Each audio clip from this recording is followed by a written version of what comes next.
Hi guys, welcome back to another mini vlog. So, এটা কামৰ বাবে ATM আহিলো আজি actually এটা কামৰ বাবে কি of course পইচা ওলোৱা সোমোৱা হেতু কাৰণেটো আহা হয় ন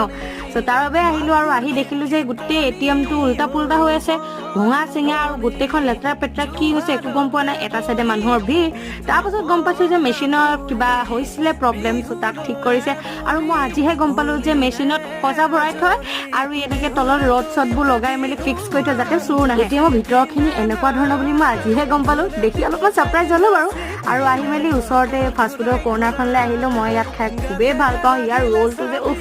কি ধুনিয়া ন সো ৰোলকে অৰ্ডাৰ দিলো আৰু খাই বৈ ঘৰ যাবলৈ লওঁতে ঘৰৰ ওচৰৰ বৰমা ঘৰলৈ আহিছিলে হুচৰি দল হুচৰি মাৰিবলৈ তাকে দেখি ময়ো ৰৈ গলো চাবলৈ বুলি কাৰণ যেহেতু অসমীয়া ন বিহু বুলিলে বলিয়া আৰু আমাৰ ইয়াৰ মানুহসকলেও ঢোলৰ মাত শুনি একদম আহি ভিৰ কৰি দিছে যেহেতু বিহু চোৱাৰ মজাই বেলেগ গতিকে ময়ো বিহু চাইছে আজিলৈ ভিডিঅ'টো ইমানতে সামৰণি মাৰিছো বাই বাই